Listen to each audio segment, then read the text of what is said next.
Assalamualaikum warahmatullahi wabarakatuh. Perkenalkan, nama saya Muhammad Jalan Jailani dari Prodi S1 Manajemen periode tahun 2026 angkatan 20. Saya sekarang akan membuatkan tugas dari Bapak Rio Rajab selaku dosen Prodi PKN. Tugas adalah membuat suatu video dan masalah-masalah di bab bela negara. Apa sih yang dimaksud dengan bela negara? Bela negara itu adalah pengertian bela negara itu adalah pengertian kebijakan, sikap, dan perilaku warga negara yang dijiwai oleh kecintaan kepada NKRI berdasarkan Pancasila dan Undang-Undang 1945 dalam menjamin kelangsungan hidup bangsa dan negara. Di situ ada suatu landasan hukum. Landasan hukumnya yaitu pasal 27 ayat 3 Undang-Undang 1945 yang berbunyi setiap warga negara berhak wajib ikut serta dalam upaya pembelaan negara. Ada pasal 30 ayat 1 Undang-Undang 1945 menegaskan kewajiban ikut serta dalam usaha pertahanan dan keamanan negara. Adapun Undang-Undang Nomor 3 Tahun 2002 tentang Pertahanan Negara mengatur bentuk-bentuk keikutsertaan warga negara dalam bela negara, pendidikan kewarganegaraan, pelatihan dasar militer, pengabdian sebagai prajurit TNI, dan pengabdian sesuai profesi masing-masing. Nah, disinilah ada masalah dan kasus ancaman bela negara di Indonesia. Ancaman bela negara tidak hanya bersifat fisik atau militer, tetapi juga non-militer yang menyerang aspek sosial, ekonomi, hingga digital. Penyebaran hoax dan radikalisme digital atau aspek ideologi dan informasi. Kasus maraknya disinformasi dan ujaran kebencian bermotif sara di media sosial yang mengancam integritas bangsa. Analisis bela negara, membela negara di era modern mencakup literasi digital, menyaring informasi agar tidak memecah belah persatuan nasional.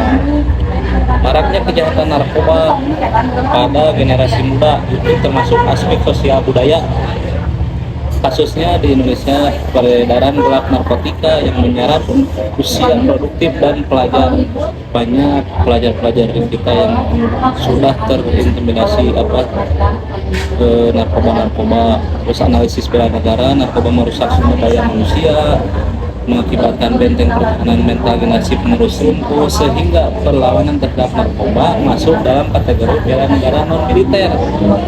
Jadi ada pembelaan negara itu bukan hanya militer saja, tapi juga ada non militer. Ancaman kedaulatan di wilayah perbatasan, aspek geografis dan militer.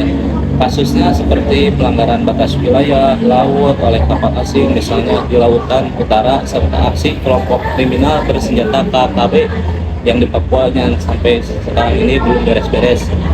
Analisis bela negaranya mengancam keutuhan wilayah NKRI. Penanganannya memerlukan kesiapsiagaan TNI sebagai komponen utama didukung rakyat sebagai komponen pendukung. Contohnya Indonesia sekarang membuat suatu komponen cadangan, yaitu Komcat yang diletkolkan oleh Deddy Kombujer. Peningkatan kewajiban dan perusahaan fasilitas publik, aspek hukum dan perilaku. Kasus aksi vandalisme. Maraknya vandalisme, perusakan fasilitas umum saat unjuk rasa ricuh, hingga tindakan korupsi yang merugikan keuangan negara. Analisisnya bela negara seperti itu, yaitu kepatuhan pada hukum dan menjaga sarana publik adalah bentuk paling dasar dari sikap bela negara sehari-hari. Kesimpulan dari bicara saya tersebut itu adalah bentuk solusi bela negara bagi pelajar, masyarakat, mahasiswa. Membela negara tidak selalu berarti memegang senjata di medan perang. Di kehidupan sehari-hari, tindakan bela negara dapat diwujudkan melalui pendidikan dan profesi. Bela negara digital, cinta produk dalam negeri, menjaga toleransi antar semua agama di Indonesia. Mungkin cukup sekian dari saya, tugas PPKN secara singkat.